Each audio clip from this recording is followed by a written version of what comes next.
बारिश में गांव की देवरानी जेठानी की चटपटी रसोई। देख रही हो पुष्पावती, हमारी कड़ी मेहनत आज रंग ला रही है। खेत की ये क्यारियां हरी भरी सब्जियों से पूरी तरह भर गई हैं। सच कह रहे आप। बाजार में सब्जियां वैसे भी बहुत महंगी हो रही है। अब हमें अपने ही खेतों की बिल्कुल ताजी और बिना किसी मिलावट वाली पालक, गोभी, टिंडा, लौकी, मूली, गाजर, ककड़ी, कद्दू, करेले, भिंडी खाने को मिलेंगी। दोनों मिलकर टोकरी में ताजी ताजी हरी लौकी और बाकी सब्जियां भरते हैं। इसके बाद दोनों अपने घर की तरफ चल पड़ते हैं। घर के बड़े से खुले आंगन में ऊपर शेल्टर लगा हुआ था। दोनों आंगन में आते हैं और सब्जियों की टोकरी को आंगन में रख देते हैं। बबीता बहू, कहाँ है तू? जरा बाहर आंगन में तो आ। कमरे के अंदर से बबीता आंगन में आती है। बहू ये देख, हम खेत से कितनी ताजी और हरी हरी सब्जियां तोड़कर लाए हैं। आज दोपहर के खाने में यही ताजी लौकी बना ले। तभी बड़ा बेटा अरुण आता है और आंगन में रखी कुर्सी में बैठता है। आ गया बेटा अरुण, आज गोदाम से लौटने में बड़ी देर हो गई। हाँ माँ, आज सेठ जी के गोडाउन में नया माल आया हुआ था, तो वहाँ कुछ ज्यादा ही काम था। बोरियां गिनवाने में बहुत समय लग गया। बबीता, अब जल्दी से रसोई में जाकर दोपहर का खाना बना दो, पेट में चूहे कूद रहे हैं। माँ जी, आज मैं सोच रही हूँ कि लौकी में थोड़े चटपटे मसाले, थोड़ी पिसी मिर्च और ऊपर से नींबू का रस डालकर बनाऊं। लौकी का स्वाद मीठा होता है, थोड़ा मसाले पड़ेंगे तो लौकी चटपटी बनेगी। बहू, तुम्हें एक बार में कोई बात समझ में क्यों नहीं आती? मैंने तुम्हें कितनी बार समझा दिया है कि हमारे घर में मिर्च मसाला और चटपटा खाना बिल्कुल नहीं बनता, तो तुम बार बार वही बात क्यों शुरू कर देती हो? बबीता उदास मन से सब्जियों की टोकरी उठाती है और रसोई घर की तरफ बढ़ जाती है।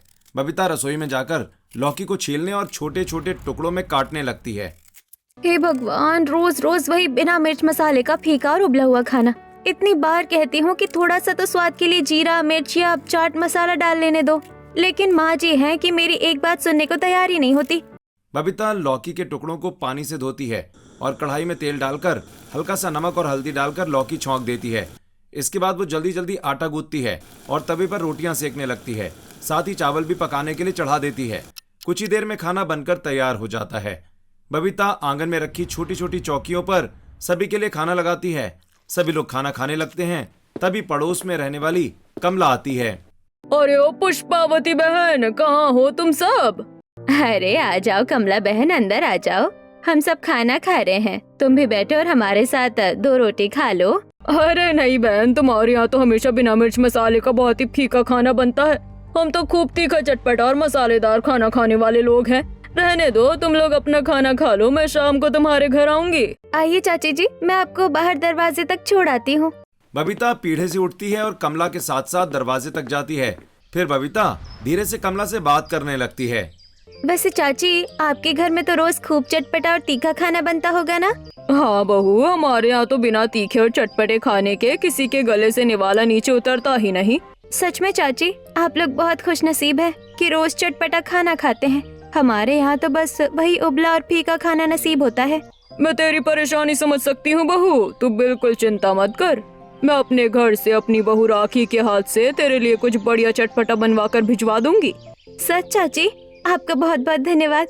कमला मुस्कुराते हुए अपने घर चली जाती है और बबीता वापस आंगन में आकर बाकी लोगों के साथ खाना खाती है। फिर शाम को पुष्पावती बबीता के साथ आंगन में बैठकर सब्जियों को साफ करने लगती है। अरुण और नंदलाल भी वहां बैठे बातें कर रहे होते हैं। तभी पुष्पावती के फोन पर अविनाश का फोन आता है। प्रणाम माँ, कैसी हैं आप? घर पर सब लोग कैसे हैं माँ? मैं तो बिल्कुल अच्छी हूँ मेरे बच्चे। तू बता, तू शहर में कैसा है? तेरी नौकरी और काम कैसा चल रहा है?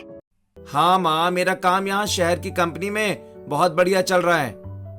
बस कुछ ही दिनों में जैसे ही छुट्टियाँ मिलेंगी मैं घर आ जाऊंगा। अच्छा ये बता बेटा, तू शहर में अकेले रहता है तो खाना पीना सही समय पर तो खा लेता है ना? हाँ माँ, बिल्कुल चिंता मत करो, मैं समय पर ही खाना खाता हूँ। पुष्पावती के बात करने के बाद नंदलाल पुष्पावती से फोन लेकर अविनाश से बातें करते हुए। बेटा अविनाश, तू ये बता कि शहर में बाहर का उल्टा सीधा तीखा और चटपटा खाना तो नहीं खा रहा है ना? सुना है वहाँ होटलों और ठेलों पर बहुत तेल मसाले वाला खाना मिलता है।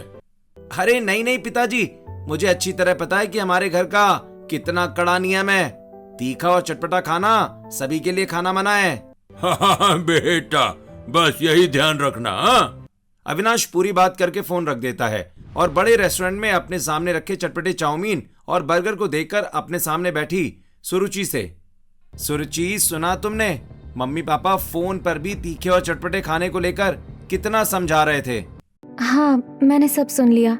लेकिन एक बात बताओ अविनाश, तुम्हारे पूरे घर में तीखा और चटपटा खाना खाने से सब इतना डरते क्यों हैं? सच कहूँ तो ये बात मुझे भी ठीक से नहीं पता, लेकिन बस इतना जानता हूँ कि माँ ने हमें बचपन से ही कभी मिर्च मसाला खाने ही नहीं दिया। हे भगवान, फिर हमारी शादी के बाद मेरा क्या होगा? मैं तो एक दिन भी बिना चटपटे और तीखे खाने के बिल्कुल नहीं रह सकती। अब जब मुझसे प्यार किया है सुरुचि, तो थोड़ा बहुत तो घर के हिसाब से बदलना ही पड़ेगा। तुम्हें भी गांव चलकर हमारी तरह सादा खाना खाना पड़ेगा। धीरे धीरे तुम्हें भी आदत हो जाएगी। अविनाश की बात सुनकर सुरुचि चुप हो जाती है। अगले दिन गांव में सुबह बबीता रसोई में खड़ी होकर दोपहर के लिए भिंडी की सब्जी, गर्मा गर्म रोटियां और सादे चावल बनाकर सबको खाना खिलाती है। फिर कपड़े धोकर बाहर आंगन में फैलाने लगती है। तभी राखी आंगन में आती है। उसके हाथ में एक स्टील का टिफिन होता है। अरे बबीता दीदी, माँ जी ने कहा था कि आपके लिए ये दे आऊं। आज सुबह हमारे घर में बहुत ही कुरकुरे और चटपटे प्याज मिर्च के पकौड़े बने थे, वही आपके लिए लाई हूँ। अरे वाह राखी, पकौड़े, सच में मेरा तो मन खुश हो गया। ठीक है दीदी, आप आराम से खा लेना, अब मैं चलती हूँ। राखी टिफिन देकर चली जाती है। बबीता खुशी से टिफिन खोलती है और जैसे ही पहला चटपटा पकौड़ा खाती है, तभी खेत से लौटे पुष्पावती और नंदलाल आंगन में आ जाते हैं। पुष्पावती की नजर पकौड़े पर पड़ जाती है। बहू, ये क्या कर रही है तू? क्या तू चोरी छुपे ये चटपटे पकौड़े खा रही है? अब माँ जी, वो पड़ोस से राखी लेकर आई थी तो मैंने बस चखने के लिए उठा लिया था। उसे हमारे घर के नियमों का पता नहीं था, लेकिन तुझे तो अच्छी तरह पता था ना। बहू, तेरी सास ने तुझे सैकड़ों बार समझाया है, फिर भी तुझे बात समझ क्यों नहीं आती? हाँ? पुष्पावती गुस्से में आगे बढ़ती है। बबीता के हाथ से टिफिन छीनकर पकौड़े फेंक देती है। ऐसे ही सारा दिन बीत जाता है और रात को बबीता अपने कमरे में अरुण से सारी बात बताती है, जिसे सुनकर अरुण, तो तुम्हें क्या जरूरत थी वो तीखे पकौड़े लेने की? तुम सीधे मना कर सकती थी कि हमारे घर में ऐसा खाना नहीं खाया जाता। लेकिन आखिर क्यों नहीं खाया जाता? आप मुझे बताइए ना कि इस घर में तीखा और चटपटा खाने पर इतनी सख्त पाबंदी क्यों है? देखो बबीता, इसका कारण तो मैं भी ठीक से नहीं जानता, लेकिन जहाँ तक मुझे थोड़ा बहुत याद है, जब मैं बहुत छोटा था ना, तब घर में तीखा खाना बनता था, लेकिन फिर अचानक से माँ ने हमेशा के लिए सब बंद करवा दिया। आखिर सालों पहले ऐसा क्या हुआ होगा जिसकी वजह से घर में मसालों पर इतनी बड़ी रोक लगा दी गई? अगले दिन दोपहर में नंदलाल और पुष्पावती फिर से अपने खेत में काम कर रहे थे। कल बहू को डांट कर मुझे अच्छा नहीं लगा, लेकिन आप तो जानते ही है ना कि मैंने इस घर में तीखे मसालेदार खाने पर रोक क्यों लगाई है। तुम अपनी जगह बिल्कुल सही हो पुष्पावती। तुमने जो भी नियम बनाए हैं वो इस परिवार की सलामती के लिए ही हैं। उधर शहर के एक पार्क में बेंच पर अविनाश बैठा हुआ था। तभी सुरुचि अपना बैग लेकर रोती हुई पार्क में पहुंचती है। अविनाश, बहुत बड़ी मुसीबत आ गई है। मेरे पापा मेरी शादी किसी और लड़के से जबरदस्ती तय करवाना चाहते हैं। क्या? लेकिन क्या तुमने उन्हें हमारे रिश्ते और मेरे बारे में कुछ नहीं बताया? मेरे पापा मेरी शादी किसी और लड़के से जबरदस्ती तय कराना चाहते हैं। मैंने सब कुछ बताया, लेकिन वो साफ मना कर रहे हैं। वो कह रहे हैं कि वो मेरी शादी किसी गांव के लड़के से कभी नहीं करेंगे। अगर मैं अभी घर वापस गई तो वो मुझे कमरे में बंद कर देंगे और कभी बाहर नहीं आने देंगे। तो फिर अब हम क्या करें सुरुचि? अब हमारे पास सिर्फ एक ही रास्ता बचा है अविनाश। हमें आज ही कोर्ट में जाकर शादी करनी होगी, तभी हम एक साथ रह सकते हैं। ठीक है सुरुचि, अगर यही आखिरी रास्ता है तो हम आज ही कोर्ट मैरिज करेंगे। दोनों तुरंत कोर्ट जाते हैं और कानूनी रूप से शादी के कागजों पर दस्तखत कर लेते हैं। इसके बाद अविनाश सुरुचि को अपने गांव ले आता है। मूसलाधार बारिश हो रही थी। अविनाश और सुरुचि दोनों बारिश में पूरी तरह भीगते हुए अपने घर के दरवाजे पर पहुंचते हैं। अविनाश दरवाजा खटखटाता है। बबीता दरवाजा खोलती है। जैसे ही वो सामने भीगे हुए अविनाश के साथ लाल साड़ी पहने और गले में मंगलसूत्र डाले सुरुचि को देखती है, उसके होश उड़ जाते हैं। अरे देवर जी, ये क्या? आप अचानक शादी करके दुल्हन को घर ले आए? बबीता की तेज आवाज सुनकर कमरे के अंदर से पुष्पावती, नंदलाल और अरुण सब दौड़ते हुए वहां आ जाते हैं। सामने अविनाश और सुरुचि को खड़ा देखकर पूरा परिवार दंग रह जाता है। ये क्या तमाशा है अविनाश? तूने बिना बताए, बिना हमसे पूछे ये शादी कैसे कर ली? क्या हम तेरे कोई नहीं लगते थे? माँ, मेरी मजबूरी को समझने की कोशिश कीजिए। सुरुचि के घर वाले उसकी शादी कहीं और करवा रहे थे। अगर मैं आज ये कदम नहीं उठाता तो हम दोनों हमेशा के लिए अलग हो जाते। इतनी बड़ी बात तूने हमसे छिपा कर रखी। कम से कम अपने माँ बाप को एक बार बताना तो चाहिए था। अब गुस्सा शांत करो पुष्पावती, जो होना था वो हो चुका है। बच्चे अब शादी करके घर की चौखट पर आ चुके हैं, उन्हें इस तरह बारिश में बाहर खड़ा रखना ठीक नहीं है। हाँ माँ, पिताजी बिल्कुल सही कह रहे हैं। नई बहू का स्वागत इस तरह गुस्से से थोड़ी ना करेंगे। आखिर है तो ये हमारे घर की छोटी बहू ही ना। बबीता, तुम जल्दी से अंदर जाओ और गृह प्रवेश के लिए चावल का कलश और थाली लेकर आओ। बबीता जल्दी से घर के अंदर जाती और चावल का कलश और पूजा की थाली लेकर दरवाजे पर आती है और सुरुचि की आरती उतारकर माथे पर टीका लगाती है और कलश को पैर से गिरवाकर सुरुचि का खुशी खुशी गृह प्रवेश करवाती है। फिर सभी अपने अपने कमरों में चले जाते हैं। अगली सुबह सुरुचि सुंदर साड़ी पहनकर तैयार होती है और हॉल में बैठे पुष्पावती और नंदलाल के पास आती है। प्रणाम माँ जी, प्रणाम बाबूजी। आज ससुराल में मेरी पहली रसोई है, इसीलिए मैं किचन में जाकर खाना बना लेती हूँ। ठीक है बहू, खाना बना लो, लेकिन हमारे घर के अपने कुछ नियम है। तुम्हारी जेठानी तुम्हें रसोई के सारे नियम अच्छी तरह समझा देगी। जी माँ जी। सुरुचि मुस्कुराते हुए रसोई घर में आती है, जहाँ बबीता पहले से ही खड़ी थी। जेठानी जी, मुझे तीखा और चटपटा खाना बहुत पसंद है। आज पहली रसोई में मैं सोच रही हूँ कि मसालेदार चटपटी कड़ी, साथ में तीखी हरी चटनी, चटपटी आलू गोभी की सब्जी और बढ़िया मसालेदार पूरियाँ बनाऊं। अरे देवरानी जी, हमारे इस पूरे घर में चटपटा और तीखा खाना कोई भी नहीं खाता है। देवर जी ने आपको हमारे घर के इस नियम के बारे में पहले कुछ नहीं बताया था? अरे हाँ, मुझे याद आया, अविनाश ने शहर में एक बार बताया तो था, लेकिन शादी की आपाधापी में मैं तो ये बात पूरी तरह भूल ही गई थी। देवरानी जी, इस घर में ये नियम भूलना मना है। आप खाना बनाइए, लेकिन उसमें कोई भी तीखा मसाला मत डालिएगा। चलिए, मैं आपको खेत से ताजा सब्जियां तोड़कर दे देती हूँ। दोनों झमाझम बारिश के बीच छाता लेकर बाहर खेत में जाती हैं। बबीता झुककर कुछ टमाटर तोड़ने लगती है। देखिए देवरानी जी, मैं ये कुछ लाल टमाटर तोड़ देती हूँ, इन्हें सब्जी में डाल लीजिएगा, इससे सब्जी का स्वाद थोड़ा अच्छा आ जाएगा। खेत में इतनी सारी सब्जियां लगी है, लेकिन इन्होंने कहीं भी लहसुन, अदरक और तीखी हरी मिर्च के पौधे नहीं लगाए। दोनों सब्जियां लेकर रसोई में लौट आती हैं। सुरुचि भिंडी काटकर बनाती है, तवे पर रोटियां सेकती है, चावल चढ़ाती है और बिना मिर्च मसाले के फीकी कढ़ी तैयार करती है। दोपहर में सब लोग आंगन में पीढ़ों पर बैठकर खाना खाते हैं, लेकिन सुरुचि सिर्फ 2 निवाले खाकर ही अपनी थाली सरका देती है। क्या बात है सुरुचि बहू, तूने तो ठीक से खाना भी नहीं खाया। पेट भर के खाना खा ले। अब नहीं माँ जी, बस मेरा पेट भर गया है, मुझे इतना ही खाना था। सुरुचि उठकर उदास मन से अपने कमरे में चली जाती है। रात को सुरुचि अविनाश से, अविनाश, आपको तो अच्छी तरह पता है कि मुझे तीखा और चटपटा खाना कितना पसंद है। मैं ऐसा उबला हुआ और बिना मिर्च मसालों का फीका खाना रोज कैसे खा पाऊंगी? सुरुचि, मैंने शादी से पहले ही तुमसे कहा था कि मेरे घर के यही नियम है। अब जब तुम इस घर का हिस्सा बन गई हो तो तुम्हें अपनी आदतों से समझौता करना ही पड़ेगा। सुरुचि चुप हो जाती है। ऐसे ही 4-5 दिन बीत जाते हैं। सुरुचि रोज मन मारकर सादा खाना बनाती और खाती है। कुछ दिनों के बाद अविनाश की छुट्टियां खत्म हो जाती हैं और वो शहर की नौकरी के लिए वापस लौट जाता है।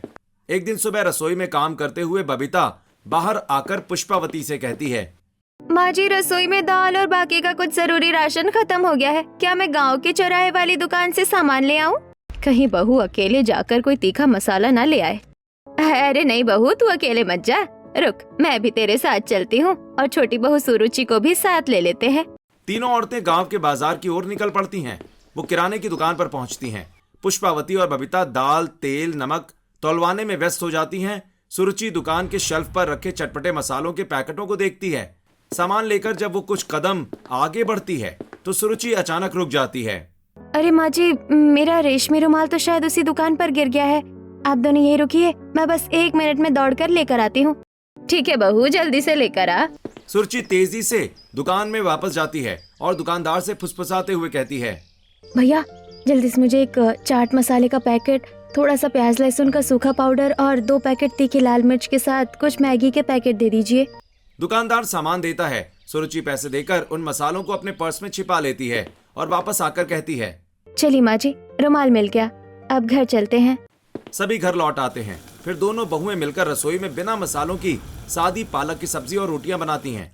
रात को सब लोग आंगन में चौकियों पर थाली रखकर खाना खाते हैं, लेकिन सुरुचि अपनी थाली को छूती तक नहीं है।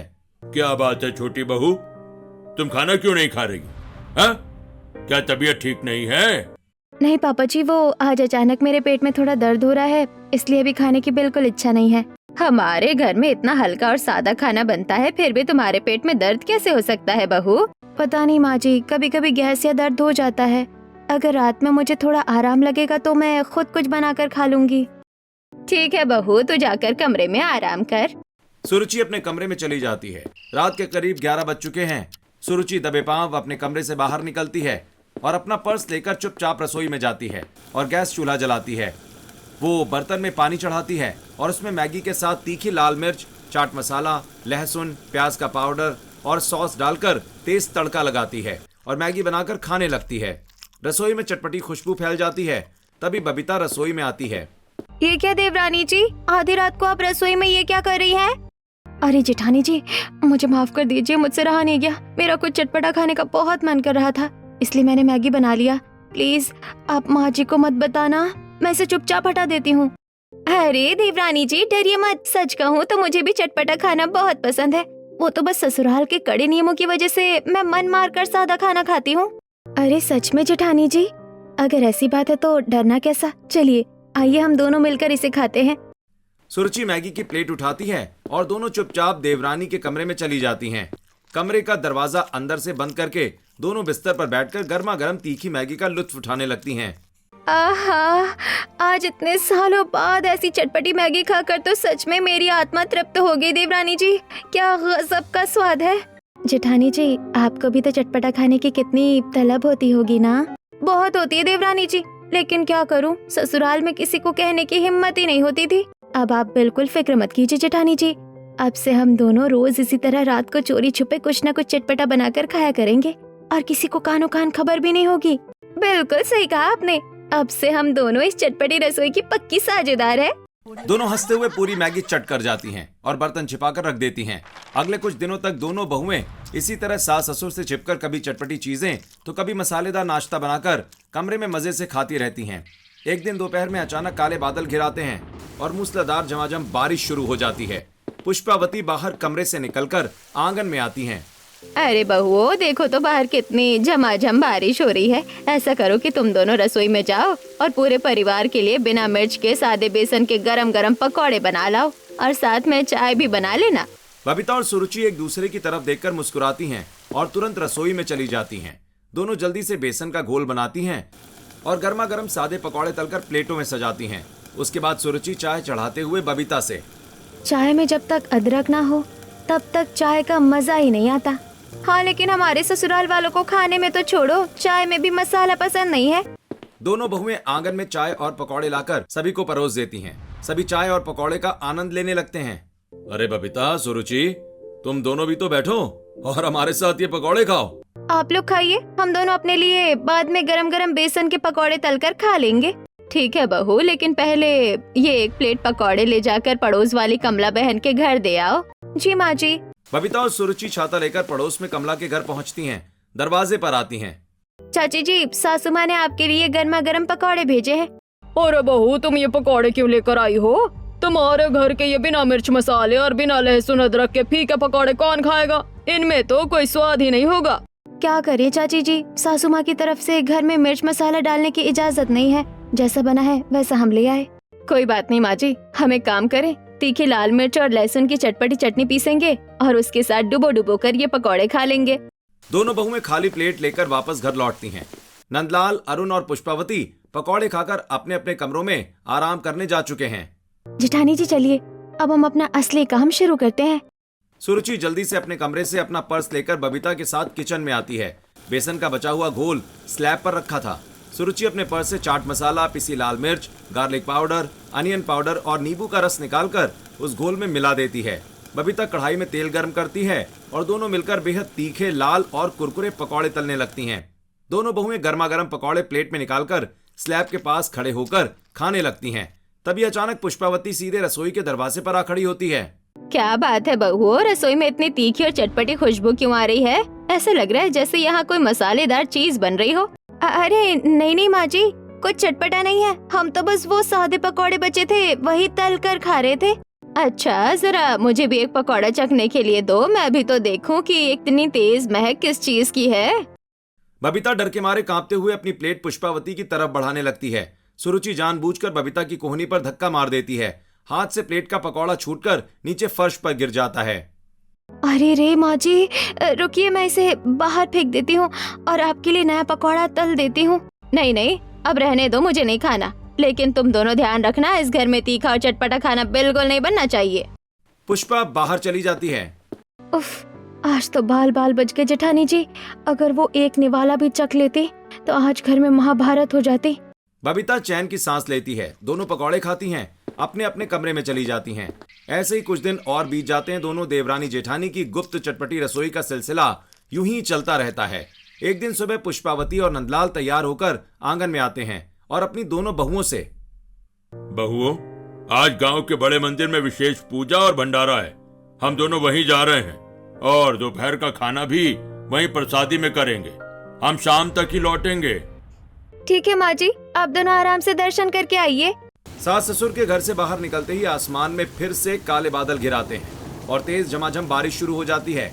सुरुचि दौड़कर बरामदे में आती है और बारिश की बूंदों को देखकर खुश हो जाती है। जेठानी जी, देखिए बाहर कितनी झमाझम बारिश हो रही है। ऐसे सुहाने मौसम में क्यों ना हम खेत से ताजे भुट्टे तोड़कर लाए और गर्मा गर्म चटपटी कॉर्न चाट और कुरकुरे भुट्टे के बड़े बनाए। अरे वाह देवरानी जी, आज तो मम्मी पापा जी भी घर पर नहीं है। चलो जल्दी से खेत चलते हैं। दोनों छाता लेकर खेत में पहुंचती हैं। फिर दोनों मिलकर मकई के पौधे से ताजे और बड़े बड़े भुट्टे तोड़कर टोकरी में भरती हैं। तभी सुरुचि की नजर कोने में लगे एक तीखी हरी मिर्च के पौधे पर पड़ती है, जिसमें ढेर सारी हरी मिर्च लटकी हुई थी। जेठानी जी, देखिए यहाँ हरी मिर्च का पौधा भी लगा है। हम ये ताजी हरी मिर्च भी तोड़ लेते हैं, चटनी में बहुत तीखा स्वाद आएगा। हाँ, जल्दी से तोड़ लीजिए देवरानी जी। दोनों भुट्टे और हरी मिर्च लेकर घर लौटती हैं। रसोई में आकर दोनों भुट्टों को छीलती हैं और उनके दाने अलग करती हैं। बबीता कुछ भुट्टों के दानों को सिलबट्टे पर बारीक पीसती है। फिर सुरुचि अपने पर्स से सारे मसाले, नींबू का रस, चाट मसाला और पिसी लाल मिर्च निकालकर उस पेस्ट में डालकर तल लेती है और दूसरी तरफ बेहद तीखी और चटपटी भुट्टे की चाट और साथ में हरी मिर्च की चटपटी चटनी बनाती है। दोनों प्लेट में सजाकर देवरानी के कमरे में ले जाती हैं और अपने कमरे में दोनों बैठकर बड़े चाव से खाने लगती हैं। जेठानी जी, इतना स्वादिष्ट नाश्ता और बाहर ऐसी बारिश, इस बात पर तो एक शानदार डांस बनता है। हाँ देवरानी जी, आज तो सच में बहुत मजा आ रहा है। सुरुचि मोबाइल में धीमा म्यूजिक लगाती है और दोनों कमरे में खुशी से नाचने लगती हैं। तभी अचानक कमरे का दरवाजा खुलता है और सामने नंदलाल और पुष्पावती को खड़ा देखकर दोनों के होश उड़ जाते हैं। सुरुचि फुर्ती से चाट और बड़ों की प्लेट पलंग के नीचे सरका देती है। ये क्या हो रहा है यहाँ? तुम दोनों कमरे में बंद होकर क्या कर रही हो? अब माँ जी, वो बारिश हो रही थी तो हम दोनों बस थोड़ा सा नाच रहे थे। लेकिन कमरे में ये इतनी चटपटी खुशबू कहाँ से आ रही है? ऐसा लग रहा है जैसे यहाँ कोई बहुत तेज मसालेदार चीज बनी है। पापा जी, पड़ोस के घर में शायद कुछ चटपटा बन रहा होगा, उसी की महक खिड़की से आ रही है। हमारे यहाँ तो ऐसा कुछ बनता ही नहीं। अच्छा ठीक है, अब ये सब छोड़ो और जाकर हम दोनों के लिए बिना मसाले वाली गर्मा गर्म चाय बना लाओ। जी माँ जी। सास ससुर के बाहर जाते ही दोनों बहुएं चैन की सांस लेती हैं और किचन में जाकर उन्हें चाय बनाकर पिलाती हैं। ऐसे ही कुछ दिन और बीत जाते हैं। एक दिन दोपहर में अचानक अविनाश हाथ में बैग लिए घर के दरवाजे पर आ खड़ा होता है। माँ, बाबूजी, देखिए मैं आ गया। अरे मेरे अविनाश बेटा, तू अचानक बिना बताए कैसे आ गया? माँ, आपको सरप्राइज देना चाहता था। शहर में बहुत तेज बारिश हो रही थी और मुझे कंपनी से 3 दिन की छुट्टी मिल गई है, इसलिए मैं सीधे घर चला आया।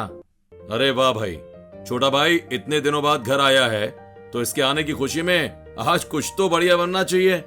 ठीक है, मैं अभी उड़द की दाल को गर्म पानी में भिगो दे, 2 घंटे में दाल फूल जाएगी। तो आज हम सबके लिए दही बड़े बना लेंगे, घर में ताजा दही रखा ही है। बबीता और सुरुचि रसोई में जाकर दाल भिगोती हैं। शाम को दोनों दाल पीसकर बिना किसी मसाले के सिर्फ हल्का नमक डालकर सादे बड़े तलती हैं और उन्हें फेंटे हुए सादे दही में डुबोकर रख देती हैं। रात के खाने में सब लोग पीढ़ों पर बैठकर दही बड़े और खाना खाते हैं। बहुओं, तुम दोनों क्यों नहीं खा रही हो? माँ जी, आप सब लोग खा लीजिए, हम दोनों बाद में आराम से खा लेंगे। सभी लोग खाना खाकर अपने अपने कमरों में सोने चले जाते हैं। रात के 12 बजे सुरुचि अपने कमरे से धीरे से बबीता को फोन लगाती है। जेठानी जी, जाग रही है ना? चलिए रसोई में मिलते हैं। हाँ देवरानी जी, मैं आ रही हूँ। दोनों दबे पांव रसोई में आती हैं। सुरुचि फ्रिज से बचाया हुआ बड़ों का बैटर और दही निकालती है। वो अपने पर्स से चाट मसाला, लहसुन पाउडर, नींबू पाउडर और तीखी लाल मिर्च निकालकर बड़ों पर छिड़कती है और दोनों चटपटे बड़े तलकर दही में डुबोकर बड़े चाव से चटपटे दही बड़े खाने लगती हैं। तभी अचानक पुष्पावती वहां आ जाती है। अच्छा, तो मेरी पीठ पीछे ये सब चल रहा है इस घर में? तुम दोनों इतने दिनों से मेरी आंखों में धूल झोंक रही थी, आज आखिरकार रंगे हाथों पकड़ी गई।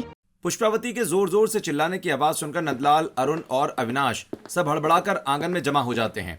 पुष्पावती दोनों बहुओं को खींचकर हॉल में ले आती है। देखिए आप सब, इन बहुओं को मेरी एक बात समझ में नहीं आती। मैंने जब साफ मना किया था तब भी ये आधी रात को छुप छुप कर चटपटा खाना ठूस रही है। बहुओं, जब तुम्हारी सास ने इतनी सख्ती से मना किया था तो तुम दोनों ये सब क्यों कर रही थी? बबीता, इतने सालों में तुम्हें कभी ऐसा शौक नहीं चढ़ा था, हाँ? आज अचानक तुम्हें ये क्या हो गया है? सुरुचि, जरूर तुमने ही भाभी को ये सब सिखाया है। मैंने तुम्हें साफ मना किया था ना कि घर के नियम मत तोड़ना। बस कीजिए आप सब, आखिर ऐसी क्या वजह है कि इस पूरे घर में चटपटा खाना बिल्कुल नहीं खाया जा सकता? जब से मैं इस घर में आई हूँ मेरा बीपी लो रहने लगा है। सासू माँ भी थोड़ा सा चलती हैं तो हाफने लगती हैं। आखिर थोड़ा सा मिर्च मसाला और चटपटा खाने में ऐसी क्या बुराई है? बहू, अगर तुम सच जानना ही चाहती हो तो सुनो कि इस घर में तीखा खाना क्यों बंद हुआ था। कई साल पहले शहर के एक बड़े अस्पताल में डॉक्टर नंदलाल और पुष्पावती को उनकी बूढ़ी माँ आशा देवी की जांच रिपोर्ट दिखाते हुए समझा रहे थे। देखिए, आपकी माँ की दिल की धड़कन पहले से बहुत ज्यादा बढ़ी हुई है और उनका बीपी भी खतरनाक स्तर पर है। आज से ही उनका तीखा, तला भुना, मसालेदार और चटपटा खाना पूरी तरह बंद कर दीजिए, वरना इनकी जान को खतरा हो सकता है। ठीक है डॉक्टर साहब, हम पूरा ख्याल रखेंगे। दोनों माँ को लेकर घर आ जाते हैं। डॉक्टर और घर वालों के मना करने के बाद भी आशा देवी किसी तरह का परहेज नहीं करती और चटपटा खाना खाती रहती हैं। ऐसे ही कुछ दिन बीत जाते हैं। एक दिन तेज बारिश हो रही थी। बेटा, आज मुझे चटपटा पोहा खिला दे और हरी मिर्च अलग से भी तल कर लाना। माँ जी, डॉक्टर साहब ने आपको चटपटा खाने से सख्त मना किया है। अरे डॉक्टर का तो काम ही है मना करना। तू जान, मेरे लिए जल्दी से चटपटा पोहा बना कर लिया। सास की जिद के आगे पुष्पावती झुक जाती हैं और रसोई में जाकर खूब सारी लाल मिर्च, गरम मसाले और तली हुई तीखी हरी मिर्च डालकर चटपटा पोहा बना लेती हैं। आशा देवी बड़े चाव से पोहा खाती हैं और अपने कमरे में सोने चली जाती हैं। कुछ ही घंटों के बाद कमरे में चीखने की आवाज आती है। सब दौड़कर जाते हैं तो आशा देवी दर्द से तड़प रही थी। उन्हें तुरंत अस्पताल ले जाया जाता है, लेकिन इमरजेंसी वार्ड से बाहर आकर डॉक्टर सिर झुका लेते हैं। भाई, मुझे अफसोस है लेकिन हम आपकी माँ को बचा नहीं सके। उन्हें बहुत गंभीर हार्ट अटैक आया था। मैंने आपको पहले ही मना किया था कि इन्हें तीखा और चटपटा खाना बिल्कुल मत देना, लेकिन आपने मेरी बात बिल्कुल नहीं मानी। आपने अपनी लापरवाही से अपनी माँ की जान को जोखिम में डाल दिया। पुष्पावती अस्पताल के फर्श पर बैठकर फूट फूट कर रोने लगती है। मैं कसम खाती हूँ कि आज के बाद मैं अपने पूरे परिवार में किसी को भी कभी तीखा और चटपटा खाना नहीं खाने दूंगी। ये सारी बातें सुनकर सभी लोग दुखी हो जाते हैं।